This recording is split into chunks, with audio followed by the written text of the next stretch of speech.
네, 혹시 그 카타콤이라는 말을 들어보셨는지 모르겠습니다. 제가 몇 번 언급을 했었는데 지하 묘지를 카타콤이라 그럽니다. 이 라틴어 카타툼바스라고 하는 그 말에서 유래됐는데요. 낮은 곳에 있는 무덤이다. 무덤인데 낮은 곳에 있다 이런 의미인 거죠. 특히 이탈리아 로마 외곽 지역에 이 카타콤이 많이 있는데요. 특별히 초대교회 그리스도인들의 어, 무덤, 지하 묘지를 카타콤이라고 그럽니다.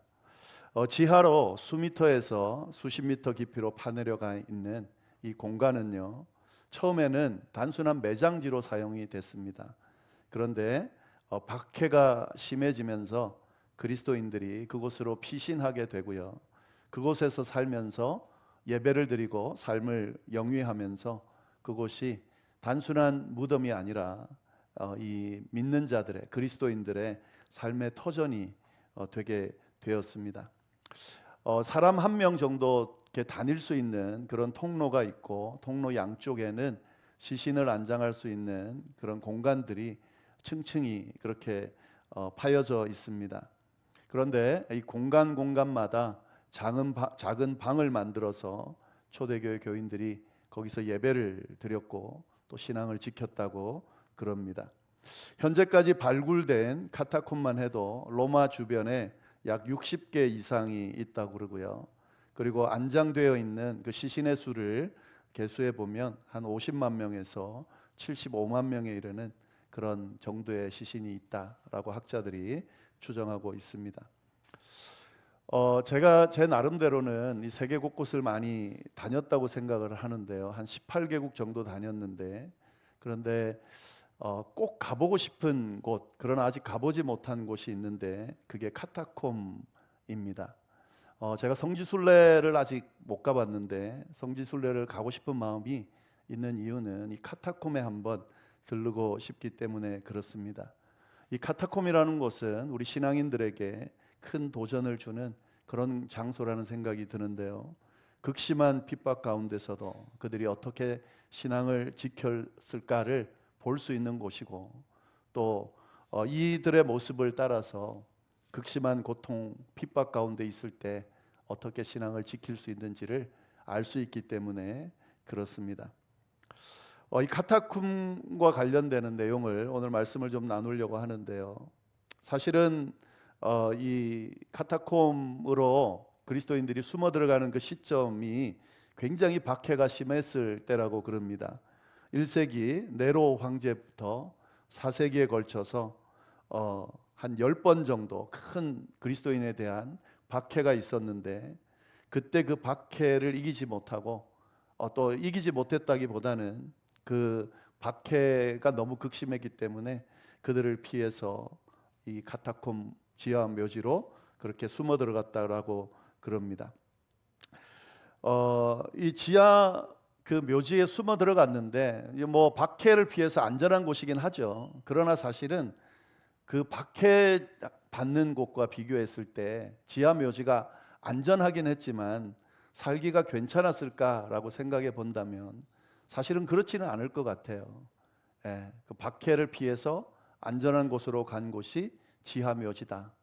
그런데 그 지하 묘지가 과연 그들에게 정말 피난처가 되었지만 삶의 터전이 될 수 있는가라고 했을 때 사실은 그렇지는 않았습니다. 그것은 뭐 빛이 있을 때 있는 곳이 아니잖아요. 그러니까 굉장히 어두운 곳이고요. 그리고 이 공간이 그렇게 넓지가 않았습니다. 그래서 이렇게 웅크리고 다녀야 되는 그런 공간이었습니다. 그래서 이 시력을 잃는 사람들이 많았다 그래요. 거기에 사는 것 자체만으로도 시력이 퇴화되기도 하지만 갑자기 밖으로 나왔을 때 그 어둠과 빛의 그 어떤 간격이 너무 심해서 그 시력을 상실하게 되는 그런 일들이 있었다 그럽니다. 그리고 거기에 이제 전염병이 이때는 참 많이 돌았잖아요. 전염병이 한번 일어나면 한두 사람이 죽고 마는 것이 아니라 이 전염병이 그냥 그 지하를 덮쳐버리면은 많은 사람들이 죽을 수밖에 없는 그런 공간 가운데서 살았다 그러고요. 그리고 1세대 뭐 몇 년, 몇십 년 이렇게 산 게 아니고 3세대, 4세대에 걸쳐서 그렇게 살았다고 하니까 태어나서 어쩌면 한 번도 바깥 세상을 보지 못하고 그렇게 죽은 사람들도 있다라는 생각이 듭니다. 이런 공간이 과연 피난처가 될 수 있을까?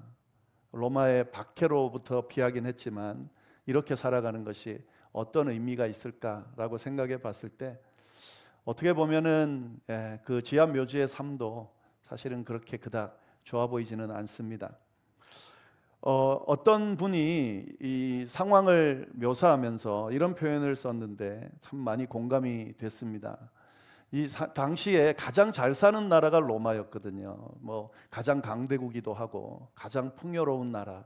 그래서 극도로 타락한 나라이기도 했지만, 뭔가 내가 누리고자 했다면, 또 뭔가 그냥 잘 살고자 했다면 그렇게 살 수 있는 것이 참으로 많은 그런 나라가 있음에도 불구하고 왜 그곳을 피해서 지하 묘지로 들어가서 살았을까 하는 거죠.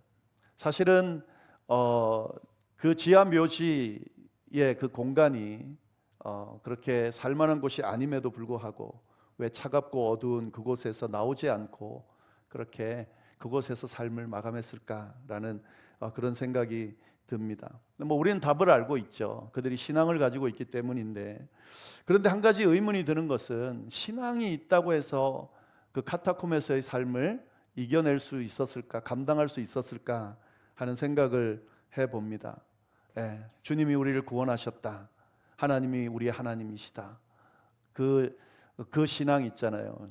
주님의 그 십자가의 피로 인해서 내가 죄가 씻음 받았고 구원 받았다 라는 그 믿음이 이 카타콤에서의 삶을 가능하게 했을까라고 생각했을 때 사실은 그렇지는 않습니다. 왜냐하면 예수님을 믿고 따르던, 그리고 모든 걸 헌신해서 따르던 가장 예수님 측근에 있던 제자들이 예수님이 십자가를 지실 때 어떻게 했습니까? 다 버리고 도망갔거든요.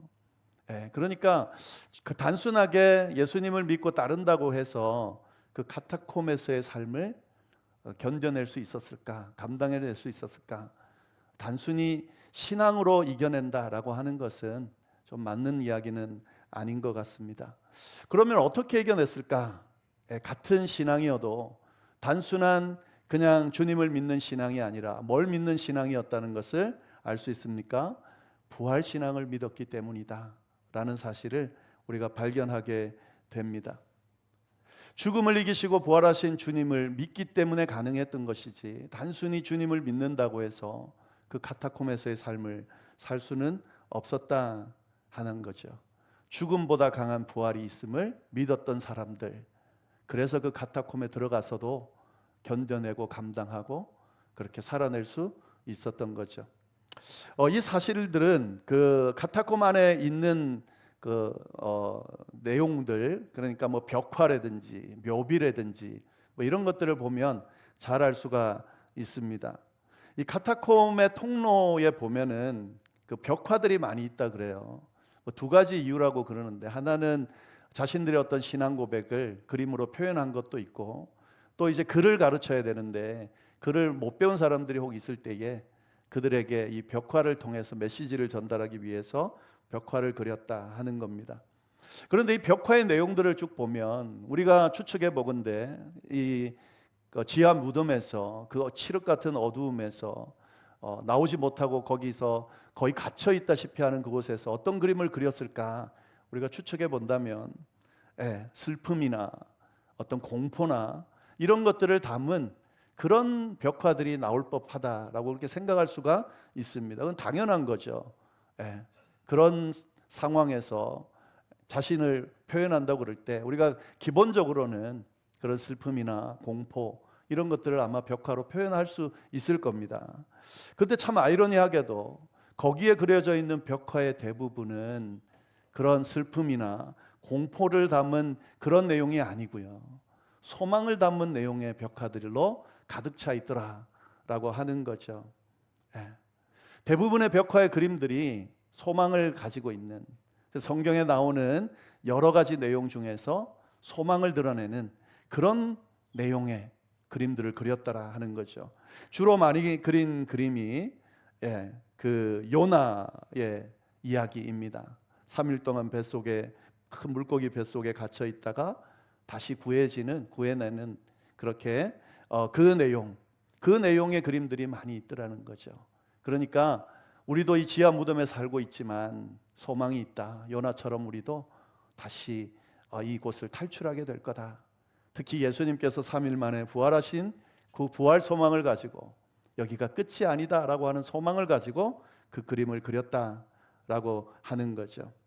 또 다니엘이 사자굴에서 그렇게 살아나온 그 그림을 그린다거나 아니면은 나사로가 무덤에서 살아나는 예수님의 그 이야기, 아니면은 양떼들을 위해서 자신의 목숨을 내어놓는 예수님의 이야기, 뭐 이런 소망의 이야기들이 그 벽화에 담겨 있더라 하는 거죠. 어떤 분이 이 벽화를 보면서 그걸 이렇게 고백을 했습니다. 이 벽화들이 이렇게 속삭이는 것처럼 느껴졌다. 당시에 그 카타콤 속에서 희망이 없는 그 어둠 가운데 있는 이들에게 이 벽화가 두려워하지 말아라. 우리 주님은 죽음을 이기신 분이시다. 너도 반드시 살아날 거다. 이렇게 메시지를 전하는 것 같았다라고 느꼈는데, 아마 그 사람의 느낌대로 그 메시지를 카타콤에 있는 믿음의 사람들에게 계속 그 복음을 전했지 않았을까 하는 생각이 듭니다. 그들을 카타콤에서 살게 만든 것은 이 소망입니다. 부활 소망이죠. 다시 살아날 거라고 하는 그 부활 소망이죠. 카타콤에 있는 뭐 시신들이 많으니까 묘비들이 많이 있을 거 아니에요. 그 묘비에 새겨진 비문을 보면서도 그들이 어떤 마음으로 그곳에서 살아갔는지를 잘 보여주고 있습니다. 그 비문에는 이렇게 표현되어 있다고 합니다. 오늘날에는 뭐 저희가 흔하게 많이 볼 수 있는 문구긴 하지만 당시에는 사실은 흔하게 볼 수 없는 문구였다고 그러는데요.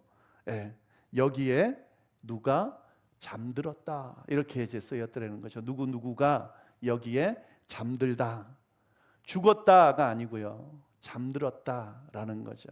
당시에는 누가 죽으면 끝이라고 생각했기 때문에 죽었다, 누가 여기서 죽었다 뭐 이렇게 표현을 했는데, 여기 카타콤 가운데에서 비문에는 잠들었다는 표현들이 사용해지더라 하는 거죠. 잠들었다는 것과 죽었다는 건 완전히 다른 거죠. 그죠? 죽었다는 것은 다시 깨어나지 않는다라는 걸 의미합니다. 만약에 다시 깨어난다면 죽은 것이 아닌 거죠. 그러나 잠들었다는 것은 완전히 다른 거죠. 잠들었다는 건 뭘 전제하는 겁니까? 깨어난다는 것을 전제하는 겁니다. 아침이 오면 다시 눈을 뜰 거라고 하는 그런 의미가 이 잠들었다라는 표현 안에 담겨져 있습니다. 이 카타콤의 성도들은 죽음을 맞이한 뭐 사랑하는 가족들, 또 뭐 함께하던 동역자들, 그들이 죽은 그 죽음 앞에서 어떤 마음을 가졌다는 거예요? 죽은 게 아니라 잔다, 다시 일어날 거다라고 하는 거죠. 그곳에서 죽음을 맞이하는 그 많은 성도들의 마음은 또 어땠을까요? 나는 지금 죽는 게 아니라 잔다. 하나님께서 나를 예수 그리스도처럼 죽음을 이기고 부활시켜서 주님 곁으로 나를 인도할 거다라고 하는 그 믿음으로 잔다라고 그렇게 표현했다 하는 거죠. 분명히 카타콤은 무덤입니다. 지하 무덤이에요. 그리고 살 수 없는 곳입니다. 사람들이 살 수 없는 그런 절망적인 곳입니다. 그러나 카타콤에서 살았던 성도들에게는 그 공간이 단순한 공포의 공간, 죽음의 공간이 아니고 소망을 바라보는 공간이었고, 그곳에서 하나님께 예배를 드리면서 주님께서 주신 부활의 소망을 가지고 그 모든 어려움과 시련들을 이겨냈던 공간이다 라고 하는 사실, 그 사실이 카타콤을 통해서 우리에게 보여주고 있습니다. 저는 어느 때보다 저희에게 이 카타콤의 부활신앙이 필요하다라고 생각을 하는데요. 사실 우리가 살아가고 있는 삶의 여정, 또 오늘날 되어지고 있는 이 여정들을 보면은 박해, 핍박 뭐 이런 거 있지는 않지만 예수 믿기가 참 쉽지 않은, 신앙생활하기가 참 쉽지 않은, 개인적으로도 그렇고 또 외부적으로도 그렇고 참 쉽지 않은 그런 시대를 살아가고 있습니다. 저들과 타협하고 저 세상 가운데 나가서 그냥 예수 모르고 신앙 모르고 그냥 막 살면 괜찮을 것 같은 유혹들이 있죠. 얼마나 잘 살아요, 그죠? 그런데 그걸 다 버리고 주의 길을 따른다라고 하는 것이 어떻게 보면 좀 어리석어 보일 때도 있고, 또 그 길 자체가 쉽지 않은 길이기 때문에 우리를 힘들게 하고 때로는 실망하게 만드는 그런 삶을 살아가고 있습니다. 꼭 신앙이 아니어도 우리의 삶 자체가 그렇잖아요. 삶 자체가 죽음을 향해 가고 있는 삶이잖아요. 아프고 또 뭐 문제는 왜 그렇게 많고 또 어려움은 왜 그렇게 많으며 힘들고 어렵다고 하는 사람들은 주변에 또 왜 그렇게 많은지, 우리의 삶 자체가 어떤 면에서는 카타콤과 같은 그런 곳에서 살아가는 삶이다라고 생각할 수 있겠습니다. 그러나 이런 카타콤에서 살아가는 우리의 삶이 그냥 힘들고 어려운 이 죽음과도 같은 그런 무의미한 삶을 살아간다 이렇게 끝나는 것이 아니라, 카타콤에서 살았던 신앙인들과 같은 고백을 하면서 살아야 되는 사람들이 바로 저희들이다 라고 하는 사실이고요. 오늘 부활절에 우리가 붙들어야 될 말씀이 바로 이 말씀이 아닌가라는 생각이 듭니다. 카타콤과 같은 그런 삶을 또 세상을 살아가고 있지만 여기가 끝이 아니라는 거죠. 우리에게 소망이 있다는 거죠. 예수님께서 3일 동안 그 무덤 가운데 있다가 그 모든 무덤을 깨고 부활하신 것처럼 우리도 다시 살아날 것을 믿기 때문에 카타콤은 우리에게 절망적인 공간이 아니고 희망적인 공간이고 소망의 공간이고 예배의 공간이 될 수 있는 거죠. 오늘 본문 요한복음 11장 25절 26절에 보면 예수님께서 이렇게 말씀하셨습니다. 나는 부활이요 생명이니 나를 믿는 자는 죽어도 살겠고 무릇 살아서 나를 믿는 자는 영원히 죽지 아니할 것이다. 그리고 나한테 뭐라 그러냐면 이것을 내가 믿느냐라고 질문했습니다. 마르다에게 한 질문인데요. 이것을 내가 믿느냐? 이 질문에 긍정적으로 네 믿습니다 라고 그렇게 대답하면서 그 카타콤의 칠흑 같은 공간에서 살아냈던 그 믿음의 선배들의 모습이 오늘 저와 여러분에게도 임하기를 간절히 바랍니다. 내가 이것을 믿느냐? 오늘도 물으세요. 부활절을 보내면서 예배를 드리면서 부활절 이 찬양을 올려드리면서 그런 저희에게 다시 한번 물으십니다. 내가 이것을 믿느냐? 이 물음 속에 네 믿습니다 당당하게 고백할 수 있는 저희가 되기를, 이 믿음을 가지고 카타콤과 같은 삶을 살아가고 있지만 이곳이 절망이 아니고 끝이 아니라 다시 살아날 것을 믿고 소망 가운데 더 이 삶을 긍정적으로 능히 기꺼이 감당하며 살아가는 그런 저희 모두가 될 수 있기를 간절히 바랍니다. 주님께서 부활하셨습니다. 정말 부활하셨습니다. 기도하겠습니다. 하나님 아버지, 참으로 감사합니다. 저희에게 부활의 첫 열매가 되어주시고 나처럼 너희도 부활할 거다 라고 말씀해 주셔서 감사합니다. 내가 이것을 믿느냐? 주님께서 물으실 때 주여 제가 믿습니다 고백하면서 카타콤과 같은 인생을 살아가지만 이 속에서 소망 가지고 능히 감당하며 살아갈 수 있도록 부활의 소망, 부활의 믿음 가지고 주님 우리에게 주어진 삶을 더 기쁨과 즐거움으로 찬양하며 살아갈 수 있도록 주여 인도하여 주옵소서. 혹시 이 자리에 카타콤과 같은 그런 삶을 살아가면서 주님의 도움을 구하는 분들이 있다면 부활하신 주님께서 친히 만나 주셔서 부활의 소망을 허락해 주시고 그 부활 소망을 가지고 다시 일어서게 될 수 있도록 주여 역사하여 주옵소서. 감사하며 예수님의 이름으로 기도드립니다. 아멘.